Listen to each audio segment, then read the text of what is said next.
오늘 우리에게 주신 하나님의 말씀은 구약성경 잠언 4장 23절 말씀입니다. 구약성경 잠언 4장 23절 한 절 말씀입니다.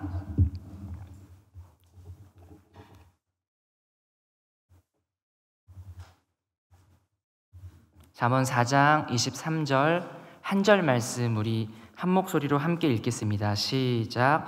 모든 지킬 만한 것 중에 더욱 내 마음을 지키라. 생명의 근원이 이에서 남이니라. 아멘. 네, 미세먼지가 진짜 너무 심한데 그 미세먼지를 아랑곳하지 않고 이렇게 예배의 자리로 오신 여러분들을 주님의 이름으로 축복합니다. 여러분들 미세먼지가 이렇게 있으면 사람이 이렇게 좀 뇌에도 영향이 있어서 우울해진다고 해요. 네, 여러분들 그렇지만 여전히 예배 때문에 또 하나님 때문에 또 행복하신 줄 믿습니다. 우리 괜찮으시면 옆에 분들에게 행복하시죠? 한번 이렇게 인사했으면 좋겠습니다. 네, 행복하시죠? 네, 감사합니다. 네, 세상 모든 사람들이 이 공통적으로 원하는 것이 있는데 그것은 바로 이 행복한 삶입니다. 모든 사람은 행복하기를 원합니다. 불행한 삶을 살고 싶어하는 사람은 아무도 없습니다. 그래서 저마다의 방법으로 그 행복을 찾아 나섭니다.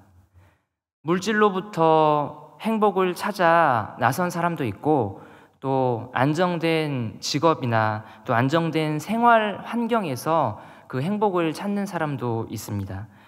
그렇게 찾고 찾으면서 내 삶의 행복을 얻으려고 인생 전부를 바치며 살아가는 것입니다. 그러나 신자는 오직 하나님 한 분만으로만 행복할 수 있는 사람들입니다. 하나님이 주시는 사랑과 또 하나님이 베푸시는 기쁨과 평안, 또 하나님 안에서만 느껴지는 그 만족감으로만 행복할 수 있는 사람들이 바로 저와 여러분 신자들입니다. 그런데 가만히 보면 이 모든 행복과 불행이 다 한 곳에서 일어나는데 거기가 바로 우리의 마음입니다. 일찍이 이 위대한 신앙의 선진들은 이 사실을 잘 알고 있었습니다. 그래서 그 믿음의 선진들에게 있어서 가장 중요한 영역은 겉이 아니라 내면이고 또 육체가 아니라 바로 마음이었습니다. 마음을 정결하게 하고 그 마음의 정결한 상태를 유지하기 위해서 정말 목숨 걸고 싸우고 또 지켜냈던 것입니다. 오늘 함께 나눌 이 말씀 잠언 4장 23절에서처럼 모든 지킬 만한 것 중에 더욱 내 마음을 지키라. 생명의 근원이 이에서 남이니라. 아멘. 이 잠언이라는 이름은 이 격언이라는 뜻입니다. 이 책을 읽는 독자들에게 삶의 지혜를 주고 또 교훈을 줍니다. 그러나 그 지혜와 교훈이라는 것이 단순히 예를 들어서 작은 습관이 인생을 바꾼다, 또 성공하는 사람들의 7가지 비결 이런 것처럼 서점에 가면 이 한쪽 코너에서 늘 이 베스트셀러 자리를 꿰차고 있는 그러한 그저 한 명의 세상 사람으로 잘 살아가기 위한 그러한 처세술을 말하는 것이 아닙니다. 잠언은 그보다 더 특별하게 구원받은 하나님의 자녀들, 곧 저희 신자들에게 주시는 그러한 교훈입니다.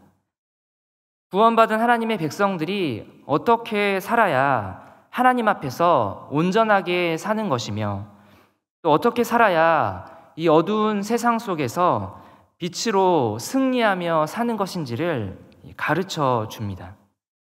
그리고 그렇게 거룩한 삶을 살 때에만 우리가 진짜로 행복할 수 있다는 것을 우리로 깨닫게 해주는 것이 바로 이 잠언 말씀입니다.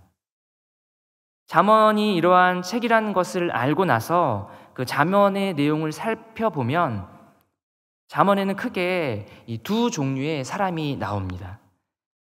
먼저 하나는 미련하고 또 어리석은 사람이고 또 나머지 하나는 지혜로운 사람입니다. 우리 중에 스스로를 지혜롭다고 말할 수 있는 사람은 없습니다. 왜냐하면 모든 인생은 다 헛되고 또 지혜 없고 또 어리석기 때문입니다. 하나님 안에서만 참된 행복이 있는데도 그 행복을 하나님이 아닌 늘 다른 곳에서 찾으려 어리석은 이 몸부림을 계속 치기 때문입니다. 하나님이 빠져서 이 텅 빈 이 공허한 마음을 하나님보다 더 만족스럽고 더 짜릿하고 더 즐거운 것으로 또 채우고 있는 것입니다. 하나님의 사랑이 내 마음 안에 안 채워져 있으니까 그걸 자꾸 다른 데서 혹은 다른 사람에게서 채우려 하는 것입니다. 이처럼 참 어리석은 우리들에게 하나님께서 주시는 답은 무엇입니까? 바로 우리의 마음을 어떻게든 지키라는 것입니다. 이 마음이라는 곳이 어떤 곳입니까? 오늘 성경 말씀에서 살펴보면 한마디로 우리의 이 마음은 생명의 근원이라고 하였습니다. 모든 지킬 만한 것 중에 더욱 내 마음을 지키라. 생명의 근원이 이에서 남이니라. 다시 말해서 이 마음 안에서 이 사느냐 죽느냐가 결정된다는 것입니다. 이 마음은 그래서 꼭 전쟁터와 같은 곳입니다. 마음이라는 한 장소에서 그 마음을 뺏으려는 자와 또 그 마음을 어떻게든 지키려는 것이 뒤엉켜서 죽어라 싸웁니다.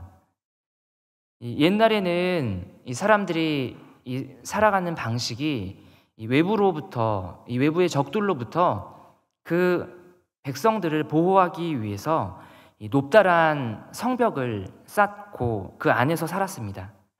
근데 이제 높다란 성벽을 쌓았지만 평소에는 밖으로 출입을 해야 되기 때문에 어쩔 수 없이 성문을 하나 만들게 됩니다. 그러다가 이제 전시가 되고 또 적들이 대군을 이끌고 쳐들어오면 열어놨던 성문을 굳게 닫습니다. 적들은 어떻게든 그 성을 함락시켜서 성 안으로 들어가려고 합니다. 그래서 아주 크고 이 거대한 성 중에서 가장 약한 부분을 집중적으로 포화하게 됩니다. 거대한 성 중에서 어디가 제일 약하겠습니까?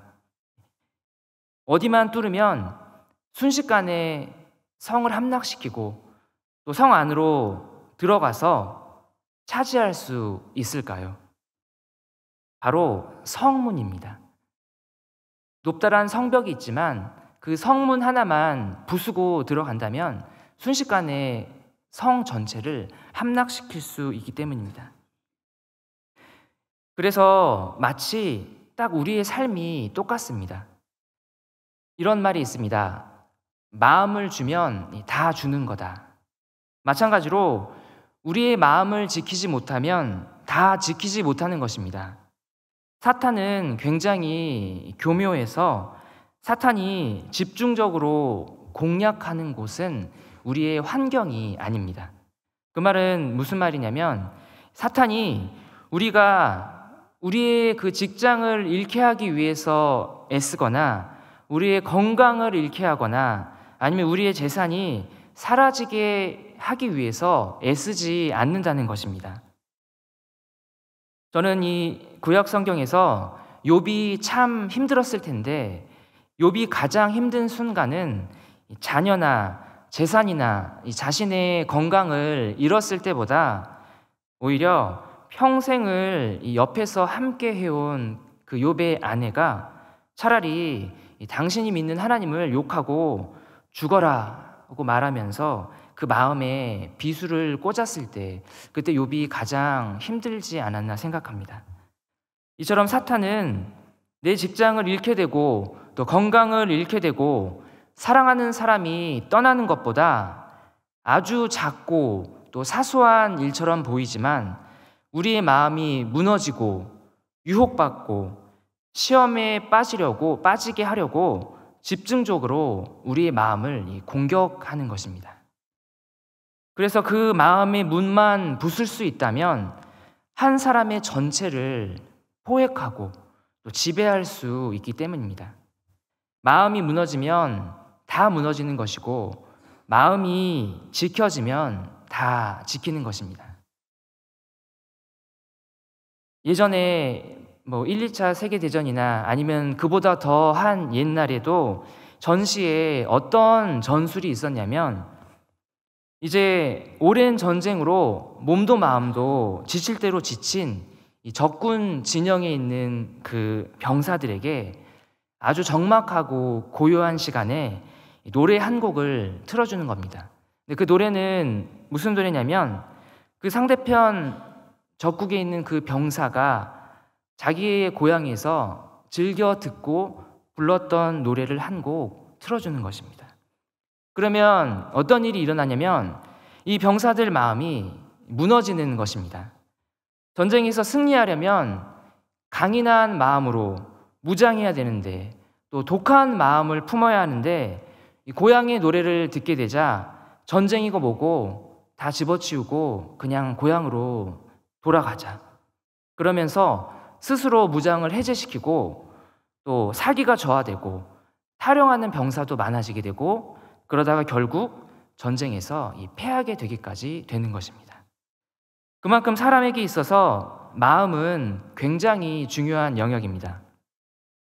또 우리의 마음이 또 우리에게 있어서 얼마나 중요한 기능을 하는지에 대한 예가 있는데, 김남준 목사님이 쓰신 이 마음 지킴이라는 책에서 소개하고 있는 내용입니다. 이 수십만 톤에 달하는 정말 거대한 큰 배가 있는데, 화물선이죠. 이 배를 이리저리, 이 거대하고 큰 배를 이리저리 움직이는 그 배 안의 키는 생각보다 작다는 것입니다. 그 작은 키를 누가 손에 쥐느냐에 따라서 그 거대한 수십만 톤에 이르는 화물선이 이쪽으로 저쪽으로 이렇게 움직이는 것입니다. 사람이 참 고집이 센데, 그래서 마치 이 정말 수십만 톤에 달하는 거대한 배처럼 웬만해서는 꼼짝도 하지 않습니다. 자기가 하고 싶은 대로 하며 살아갑니다. 그러니 어떤 한 사람의 이 고집과 또 행동을 바꾸는 것이 정말 어렵습니다. 그런데 만일 그 한 사람의 마음이 움직이고 또 마음이 열린다면 결코 변하지 않을 것 같은 사람도 변하고 움직이게 되어 있습니다. 이처럼 모든 것이 바로 우리의 마음에서 시작됩니다. 그래서 이 마음이라는 곳을 차지하려고 둘이 어마어마하게 싸웁니다. 그 둘은 선과 악이 싸우고 또 죄와 또 거룩이 싸웁니다. 나의 말과 하나님의 말씀이 내 마음 안에서 싸우는 것입니다. 정말 피 튀기면서 싸우는 것입니다. 그러다가 그렇게 싸우다가 이기는 쪽이 그 마음을 지배하게 되는 것입니다. 그래서 바울 사도는 로마서에서 말씀하셨습니다. 로마서 7장 15절부터 제가 읽어드리겠습니다. 내가 행하는 것을 내가 알지 못하노니 곧 내가 원하는 것은 행하지 아니하고 도리어 미워하는 것을 행함이라. 만일 내가 원하지 아니하는 그것을 행하면 내가 이로써 율법이 선한 것을 시인하노니 이제는 그것을 행하는 자가 내가 아니요 내 속에 거하는 죄니라. 내 속 곧 내 육신에 선한 것이 거하지 아니하는 줄을 아노니 원함은 내게 있으나 선을 행하는 것은 없노라. 내가 원하는 바 선은 행하지 아니하고 도리어 원하지 아니하는 바 악을 행하는도다. 만일 내가 원하지 아니하는 그것을 하면 이를 행하는 자는 내가 아니요 내 속에 거하는 죄니라. 그러므로 내가 한 법을 깨달았노니 곧 선을 행하기 원하는 나에게 악이 함께 있는 것이로다. 내 속사람으로는 하나님의 법을 즐거워하되 내 지체 속에서 한 다른 법이 내 마음의 법과 싸워 내 지체 속에 있는 죄의 법으로 나를 사로잡는 것을 보는도다.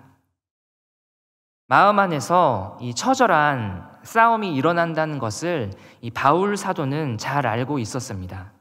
지면 죽는 것이고 이기면 사는 것입니다. 생명의 근원이 여기서 나오기 때문입니다. 마음을 지키면 바로 생명을 지키는 것입니다. 반대로 마음을 지키지 못하면 그 귀한 생명을 저희가 지키지 못하는 것입니다. 우리의 마음을 지킬 수 있기를 간절히 소망합니다. 그런데 문제는 우리의 마음을 지키는 것이 너무 어렵다는 것입니다. 불신자들은 말할 것도 없고 또 심지어 성경 안에 있는 이 위대한 신앙의 사람들도 마음을 지키지 못한 채 이 어려움을 겪을 때가 참 많이 있습니다. 이 엘리야는 이 구약에서 가장 위대한 선지자 중에 한 사람입니다. 북이스라엘이 이 바알이라는 우상에 빠져 있을 때 혼자서 850명이나 되는 이 바알과 아세라 선지자와의 영적 싸움에서 승리했던 사람입니다. 이 말이 850대 1이지 얼마나 두려운 상황이었겠습니까? 아마 저라면 분명히 진짜 엄청 쫄았을 것입니다. 그런데 엘리야는 어떻게 합니까? 그 수많은 대적들을 향해서 오히려 더 당당하고 또 여유 있고 확신에 찬 상태로 이 영적 전쟁을 대승리로 거둡니다. 그런데 이 놀라운 건 엘리야가 그런 대승을 거두고 난 직후에 일어납니다. 당시 북이스라엘의 이 왕비였던 악녀 이세벨이 엘리야를 향해서 내가 너를 반드시 잡아 죽이겠다고 하자 이 엘리야라면 겁먹지 않을 법도 한데 이상하게 엘리야가 잔뜩 겁을 먹고 이세벨의 그 위협을 피해서 도망을 치게 됩니다. 그리고 깊은 절망에 빠져서 차라리 죽기를 바라면서 정말 그 마음이 와르르 무너지게 됩니다. 무엇이 엘리야를 쓰러뜨렸습니까? 850명도 쓰러뜨리지 못했던 그 엘리야의 담대함을 한 명의 여자 이세벨의 입에서 나온 그 한마디가 엘리야의 마음을 정확하게 공격했고 또 두렵게 했던 것입니다. 우리도 이와 비슷한 경험을 많이 합니다. 예배를 드리고 또 말씀을 깊이 묵상하고 깊은 기도를 통해서 하나님이 주시는 큰 은혜를 받았지만 이 생각지도 못한 이 작고 소소한 일에 그 한마디에 순식간에 우리의 마음이 무너지는 것을 경험하곤 합니다. 또 다윗도 그랬습니다. 이 다윗은 성경에 나오는 또 한 명의 정말 위대한 믿음의 사람인데 그런데 다윗이 결코 해서는 안 될 일을 저질렀습니다. 자기 부하들은 그 시간에 목숨 걸고 전장에 나가서 싸우고 있는데 혼자 이 궁궐에서 쉬다가 목욕을 하고 있는 밧세바를 보게 되고 곧바로 밧세바를 자기 궁궐로 데리고 와서 순식간에 범하게 됩니다. 그런데 그 전까지 다윗은 어떤 사람이었습니까? 누구보다 하나님을 경외하고 누구보다 하나님을 사랑하고 누구보다 하나님께 순종하고 누구보다 하나님을 믿고 의지했던 사람이었습니다. 골리앗이 앞에 있어도 또 사울이 다윗을 죽이려 하고 또 미워해도 수많은 대적들이 다윗의 목숨 하나를 노리고 그렇게 위협한다 해도 결코 무너지지 않았던 다윗이었는데 그런데 다윗이 그 순간에 정욕을 이기지 못하고 죄의 공격에 처절하게 무너질 때는 분명히 그 다윗의 마음 안에 거룩함을 지키지 못한 일이 먼저 선행되었던 것입니다. 또 한 번 더 과거로 올라가서 이 인류 최초의 범죄 현장에서는 어떤 일이 있었습니까? 하나님께서 에덴 동산을 만드시고 거기에 아담과 하와를 이렇게 두셨습니다. 그리고 한 가지, 두 가지도 아니고 딱 한 가지 명령만 주셨습니다. 선악을 알게 하는 나무의 열매는 먹지 말아라. 그런데 뱀의 형상을 한 사탄이 등장을 해서 하와를 유혹합니다. 이 사탄이 타겟으로 삼은 것은 다른 게 아닙니다. 바로 하와 한 사람의 그 마음입니다. 하와의 마음이라는 그 성문을 두드리고 공격하고 무너뜨리니 그 죄가 정말로 순식간에 퍼져서 아담에게로, 그리고 점점 더 퍼져서 온 인류에게로 번지게 된 것입니다. 오늘 저와 여러분은 어떻습니까? 오늘 우리의 마음은 괜찮습니까? 이미 그 마음을 지키지 못한 채 혹시 뻥 뚫려 있지 않는지 돌아볼 수 있었으면 좋겠습니다. 예배를 잘 드리고 이 은혜를 받고 이제는 정말 하나님과 특별히 다른 사람을 사랑해야지 하며 이 차를 타고 집에 가는데 정말 순식간에 깜빡이도 켜지 않고 머리부터 들이미는 그 버스를 향해 크락션을 막 울리고 막 쌍라이트를 막 키면서 분노하며 마음을 지키지 못하고 있지는 않으십니까? 바로 저의 이야기입니다. 과연 우리 중에 누가 우리 스스로의 마음을 지킬 수 있겠습니까? 모든 사람은 죄가 익숙한 또 죄악의 본성을 가지고 태어난 죄인들이기 때문에 처음부터 정말 애초부터 사람에게는 답이 없었습니다. 처음부터 아담과 하와에게는 소망이 없었습니다. 하나님께 소망은 처음부터 오직 예수 그리스도에게만 있었습니다. 우리를 죄와 사망에서 살리실 분은 오직 예수 그리스도 한 분뿐입니다. 바로 복음입니다. 그래서 우리가 오직 이 복음으로만 살아갈 수 있다는 것입니다. 앞서 우리는 이 바울의 고뇌를 들었습니다. 내 마음에서 이 둘이 싸운다. 그 위대한 하나님의 사람 사도 바울도 자신의 마음을 지키는 문제로 신음하며 또 고뇌하며 살았습니다. 하지만 우리가 비록 아직은 온전하지 않은 모습으로 이 죄와 은혜가 뒤엉켜서 싸우는 전쟁터 속에서 살아가지만 하나님께서 우리에게 주신 분명한 약속이 있습니다. 로마서 6장 14절 말씀입니다. 우리 로마서 6장 14절 말씀 우리 함께 읽겠습니다. 시작. 죄가 너희를 주장하지 못하리니 이는 너희가 법 아래에 있지 아니하고 은혜 아래에 있음이라. 아멘. 아무리 우리 마음 안에 있는 죄가 커 보이고 또 이미 수도 없이 실패해서 절망 속에 살아간다 할지라도 그 죄는 우리를 결코 주장하지 못한다는 사실입니다.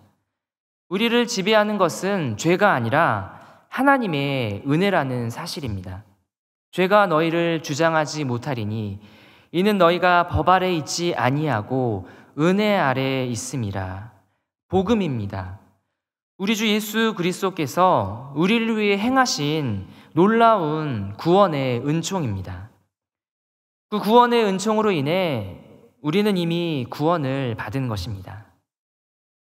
아까 이 우리의 마음을 지키는 것에 관한 예를 들었던 것 중에 하나가 커다란 수십만 톤에 달하는 이 배에 관한 것이었습니다.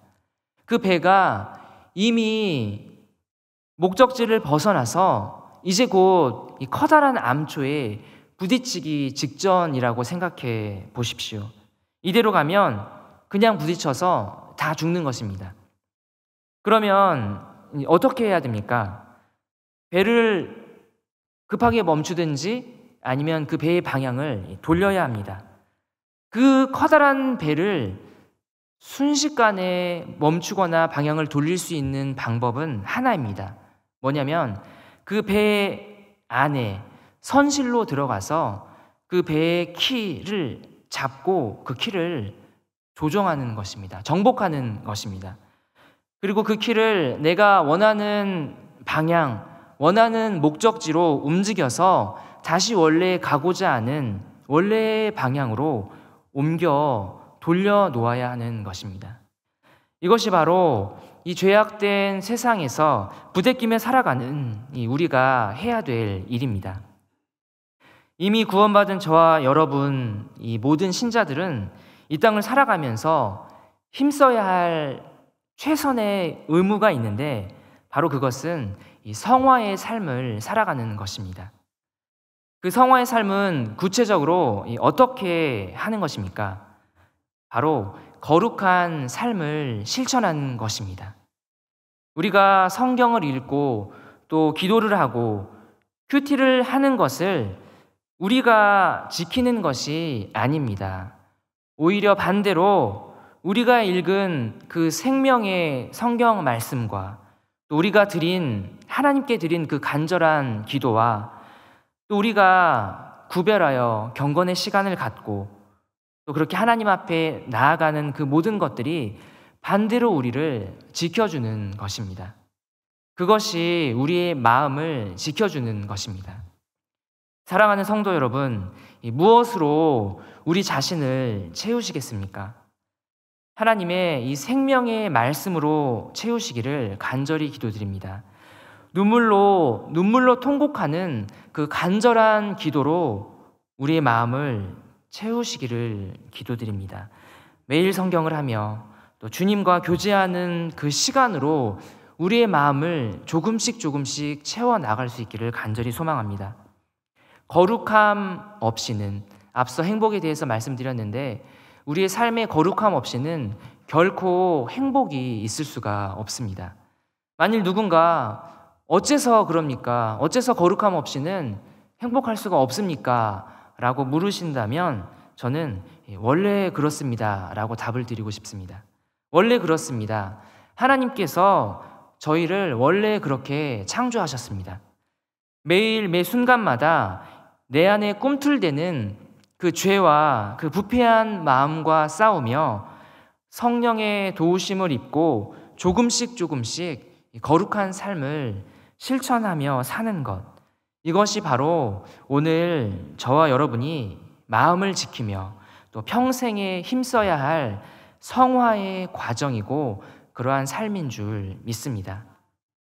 모든 죄악으로부터 우리의 마음을 지킴으로 또 거룩한 삶을 실천함으로 생명의 근원이 샘솟으며 우리 주 예수 그리스도의 은혜가 이 폭포수처럼 넘쳐 흐르는 저와 여러분의 삶이 되시기를 주님의 이름으로 간절히 기도드립니다.